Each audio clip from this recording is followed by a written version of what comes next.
we continue our discussion about interest rates in Chapter 5. Remember, in Chapter 4, we define the interest rate. Now in Chapter 5, we want to know how interest rates are determined. There are two theories that are used to determine the interest rates. The first one, you have learned the first one in your principle of macroeconomics. It is called the liquidity preference theory, or it is called Keynesian theory. That is, the theory says that interest rate is determined in the money market. See here, I use quote unquote. Be very careful. This is the market for money. This is the market, demand and supply for money. This is not the money market that we introduced in Chapter 2. That is, money market in economics has a special meaning. That is, it is the market for short-term securities. For short-term securities. Money market and capital market is for medium-term and long-term securities. But here, this money quote-unquote market is the market for money. Remember, in principle of macroeconomics, the variable on the y-axis, if the goods is money, it is the interest rate, right? So money demand and money supply will determine the interest rate, because interest rate is the cost of holding money. If you hold money, you cannot earn interest from your savings account, say for example. But in Chapter 4, we have learned that bond price and interest rate has a one-to-one relationship. And the relationship is negative. That is, when bond price goes up, interest rate goes down.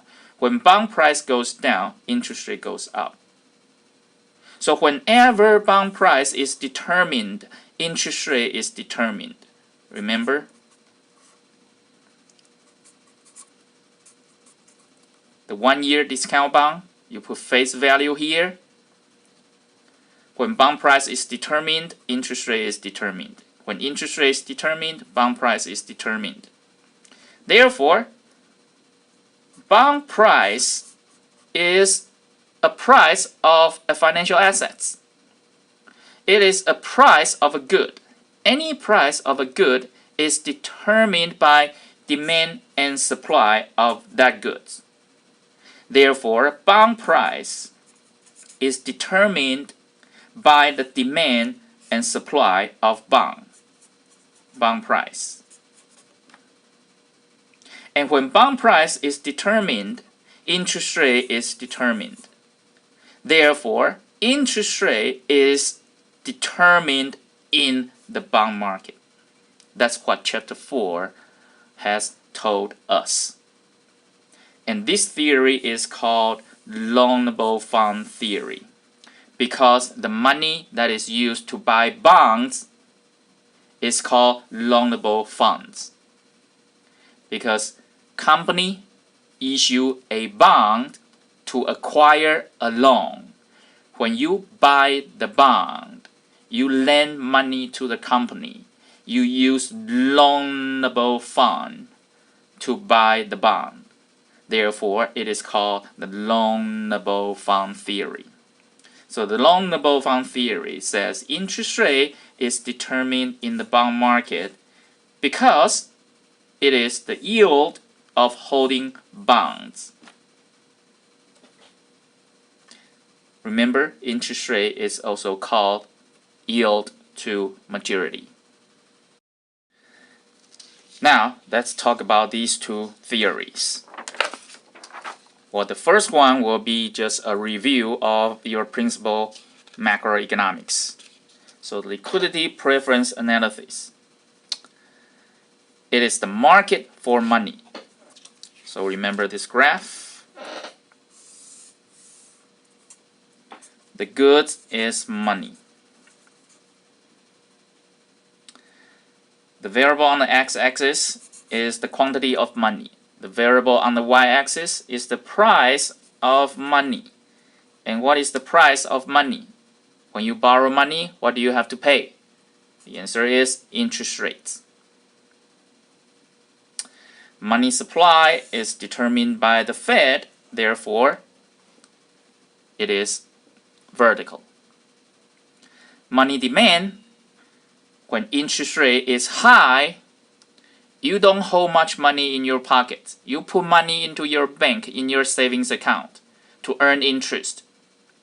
However, when interest rate goes down, for convenience, you will keep more money in your pocket, so you don't have to go to the bank to withdraw your money. Therefore, money demand curve is just like the regular money demand curve. It's downward sloping.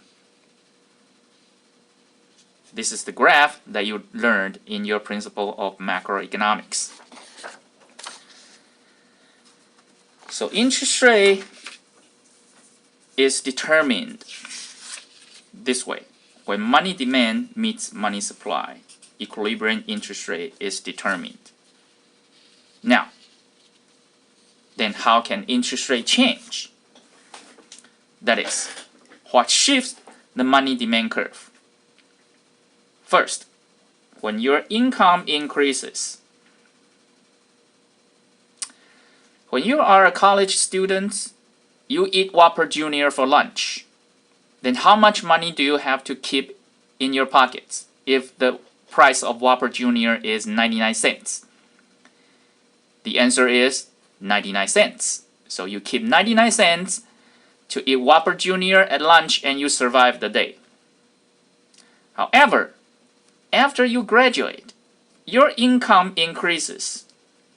Now you don't eat Whopper Jr. for lunch. Now you eat steak for lunch. And the steak price is $7.99. Then how much money do you have to keep in your pockets? The answer is $7.99. Therefore, when your income increases, your money demand increases. So money demand shifts to the right. Equilibrium interest rate goes up from I1 to I2. Number 2, price level. Say for example, there's only one good in this market, in this economy, Whopper Jr. And you have to eat Whopper Jr. to survive. Now the price of Whopper Jr. used to be 99 cents. So you keep 99 cents in your pockets. Your money demand is 99 cents. One day, Whopper Jr. goes home and Whopper Sr. grabs Whopper Jr. and beats him up. Say, how can you sell yourself for such a low price? You are a shame of our family. Therefore, Whopper Jr. increases its own price from 99 cents to $1.99 the next day. Now, if you have to eat Whopper Jr. to survive, how much money do you have to keep in your pocket? The answer is $1.99. Therefore, when price level increases, your money demand increases. Money demand curve shifts to the right. Interest rate, equilibrium interest rate goes up. What else? Well, shift of money supply. What shifts the money supply? Well, money supply is controlled by the Fed. Therefore, if the Fed increases money supply, then money supply curve shifts to the right. Equilibrium interest rate goes from I1 to I2, so equilibrium interest rate goes down. That is a quick review of your principal macroeconomics. Okay, that's the Keynesian theory, that is the liquidity preference theory. Now, let's introduce the second theory, loanable fund theory. Loanable fund market is exactly the bond market. Okay? Now, suppose, let's use this very simple example. 1 year discount bond with $1,000 face value. So what is the bond price? Bond price, the value of the bond today should be equal to the sum of the present values of all the future cash inflows. How many cash inflows do you have for this discount bond? The answer is 1. How much is that? You get $1,000 back, face value. What is the present value of this $1,000 1 year later? The answer is you use the interest rate to discount this future value. Therefore, this is the relationship between bond price and interest rates. Alright, now let's look at the bond market. So the goods here is bond. Variable on the y-axis, bond price. Variable on the x-axis, bond. So say for example, when bond price is $1,000 or is $1,000, we demand 100 bonds.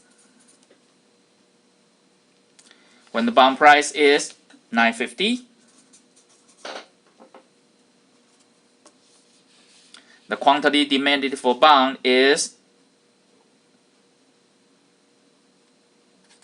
900. 200. So we can draw the bond demand curve, and doing the same thing we can draw the bond supply curve, which is right here.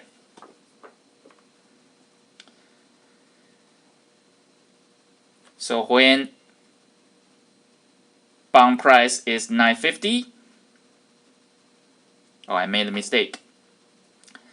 Quantity demanded for bond is, say for example, 100. When the bond price goes down, you'll buy more bonds. When bond price goes down, you'll buy fewer bonds. Therefore, this is your bond demand curve. Bond supply curve. When bond price is low, suppliers will only supply 100 bonds. When the bond price goes up, suppliers want to supply more bonds. Therefore, bond supply curve is upward sloping. It's just like the regular demand and supply curve.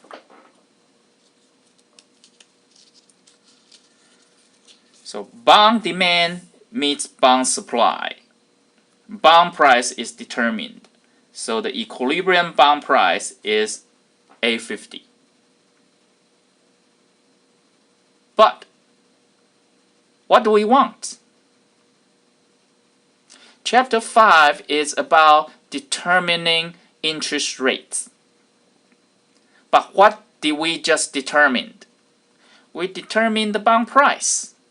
Bond price, equilibrium bond price is $850. But what we want is interest rate. We want to determine interest rate, right? Okay, remember in our example, this is a 1-year discount bond with $1,000 face value. If I have the bond price $850 and I know the face value is $1,000, do I know the interest rates? The answer is yes. Therefore, equilibrium interest rate is also determined. If you solve for I is equal to 17.6%.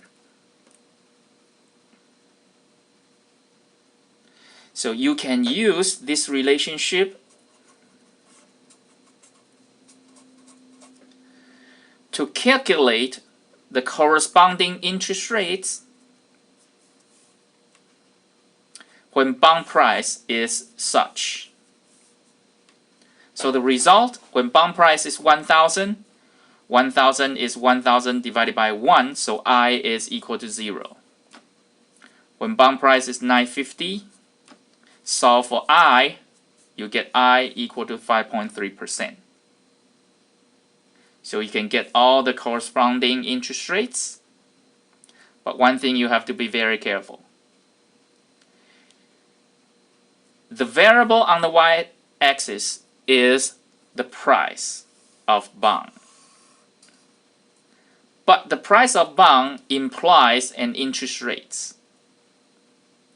Bond price goes up this way because the variable on the y-axis is the bond price. But look at the interest rate. Interest rate actually goes down this way. Interest rate goes lower and lower this way. So be very careful.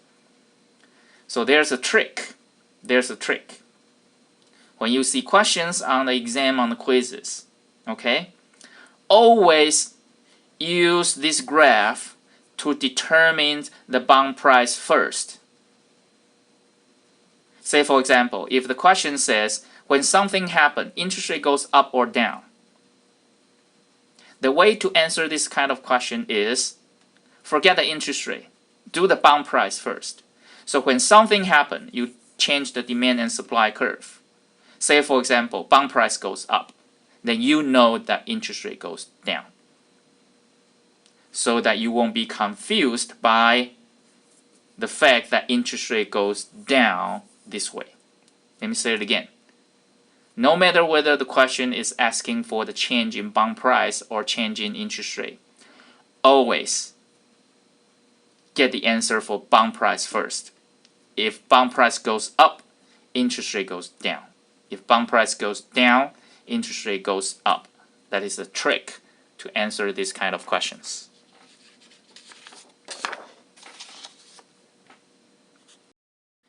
So the long double fund theory says that interest rate is determined in the bond market because the bond market determines the equilibrium bond price. And equilibrium bond price will imply the equilibrium interest rate because interest rate and bond price has a one-to-one negative relationship. Now, what we want to know is, how can the equilibrium change? That is, how can the interest rate change? Of course, we want to shift the curves. But remember, in principle macroeconomics, before you shift the curve, before you shift the curve, you have to know who are the demanders and who are the suppliers. Why? Because any demand curve describes the behaviors of the demanders. If you want to shift a demand curve, you have to change the demanders' behaviors. Now, let's look at the bond demand first. Bond demand curve. Who are the bond demanders? The answer is the investors. The investors who buy bonds. Okay? Therefore, what can shift the bond demand curve? The answer is whatever factors that can change the bond demander's behavior. That is, any factor that can change the investor's behavior. So who are the bond demanders? The investors. Now, what do they want? Investors buy bonds for what? The answer is they buy bonds to earn return.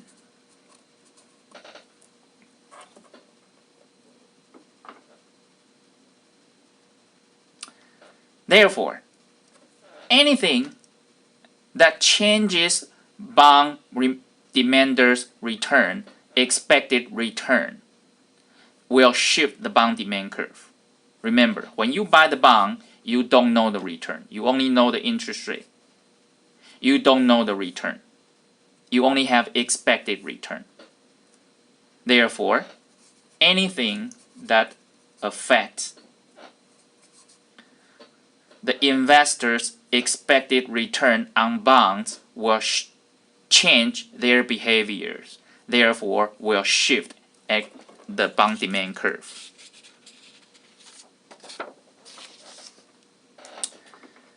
So first, when the economy is doing well, that is business cycle expansion, then people have more money, investors have more money, When they have more money, they want to earn return by buying bonds. Therefore, bond demand increases. Bond demand curve shift to the right. Bond demand curve shift to the right.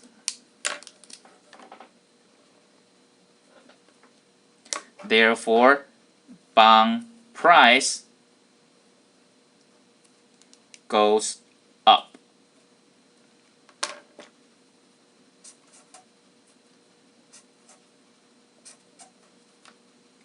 Therefore, interest rate goes down. Equilibrium bond price goes up, equilibrium interest rate goes down. Second, if investors expect interest rate to go down. Alright, if you expect interest rate to go down, what does that mean? That means you expect bond price to go up. If you expect the toilet paper price to go up tomorrow, what should you do now? The answer is buy toilet paper now. Same thing.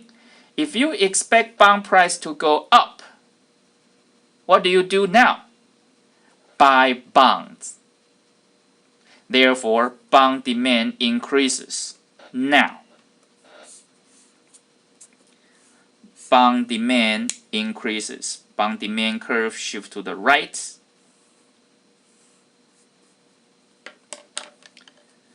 Equilibrium bond price goes up. Equilibrium interest rate goes down. Let me get a clean copy. Be very careful. Here, it is the expected future interest rate. You expect future interest rate to go down. So you should buy bonds now, because bond price is expected to go up. Be very careful. This is expected interest rate. What if the question says, if interest rate changes now, what is the effect of this change in interest rate on bond demand and bond supply?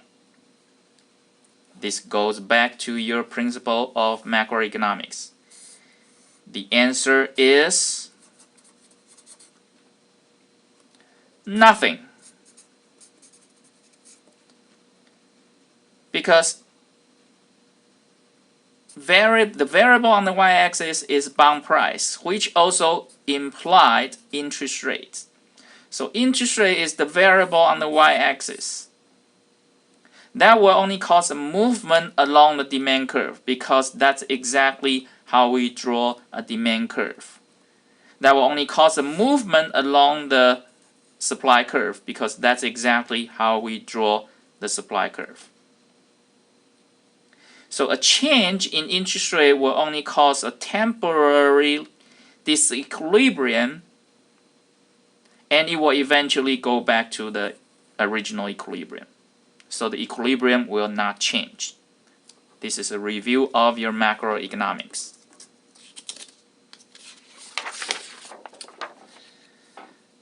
Number 3, the relative risk of bonds to other assets. In the quiz, you will see a question like this. When stock market becomes more volatile, what happened to the bond market? The assumption behind that question is you have two choices: buy bonds or buy stocks. Now, the question says stock market becomes more volatile. That is, stock market become riskier. Therefore, compared to bond market, compared to the stock market, bond market is relatively less risky. Therefore, the risk is lower. Then, are you going to buy bonds or stocks? The answer is you want to buy bonds. Therefore, bond demand increases, bond demand curve shifts to the right. The results: equilibrium bond price goes up, equilibrium interest rate goes down. The fourth factor that shifts the bond demand curve, that is, the fourth factor that changes the bond demander's behavior, is the relative liquidity of bonds to other assets. Again, in the quiz, you will see the question like this. If the realtors increase the commission fee from 6% to 7%, then what happened to the bond market? Again, the assumption behind this question is you have two choices: buy bonds or buy real estate. Now, realtors increase the commission fees. Therefore, people are not going to buy or sell that many houses. Therefore, the liquidity in the housing market, in the real estate market, is lower. Therefore, compared to the real estate market, bond market is relatively liquid. Therefore, the liquidity increases, bond demand. Are you going to buy more bonds or more houses? The answer is you're going to buy more bonds. Therefore, bond demand increases. Same thing here. Bond demand curve shift to the right. Same graph here. Equilibrium bond price goes up. Equilibrium interest rate goes down. Let me emphasize this again. When the question is asking for either bond price or interest rate, always do the bond price first and then reverse the sign. That's what happened to the equilibrium interest rate. The fifth factor that changed the bond demander's behavior, that is going to shift the bond demand curve, is the expected inflation. Before we talk about the details of this factor, we have to review something that you have learned in Principle of Macroeconomics, which is called the Fisher equation. To understand the Fisher equation, let me give you a very simple example. Question: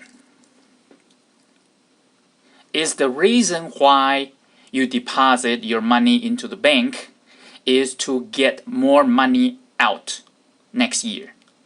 True or false? The answer is false. Why? Let me give you this example. Say you have $100.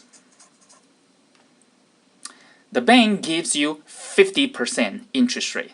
Really, really high. So 1 year later, how much money will you have? The answer is $150. Are you happy? Wait a second. Not so fast. Suppose that today the price of apple is $2 each. Then with $100 today you can buy 50 apples.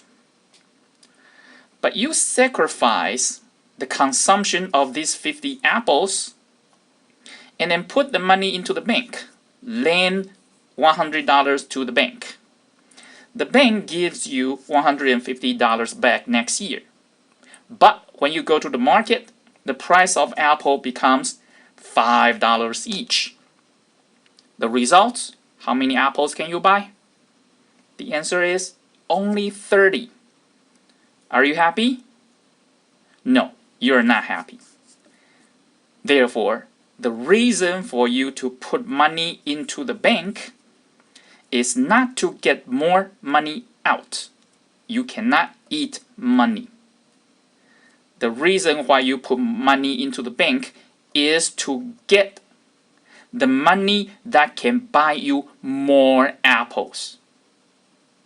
And more apples, the percentage of more apples, is called the real interest rate. Therefore, real interest rate, the percentage more of apples that you can get, is more accurate in reflecting the true cost of borrowing and the true gains of lending. Nominal interest rate? No. This is the example. Therefore, if real interest rate is lower, then borrowers want to borrow more money because they pay less real interest rates. And lenders will lend less money because they are going to get lower real interest rate. It is the real interest rate, not the nominal interest rate, that matters in a financial market. Then, what is the relationship between real interest rate and nominal interest rate? The relationship is called Fisher equation. So what you really care is real interest rate. Say, for example, you want to be able to get 5% more apples. And you expect the price of apple to go up by, say, 3%.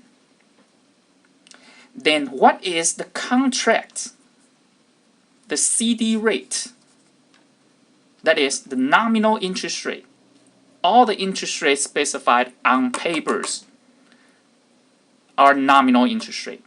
The bank cannot say, I'm going to pay you 5% more apples. No, they can only say, I'm going to pay you 5% more money. Then what is the nominal interest rate? What is the contract interest rate that you want to sign?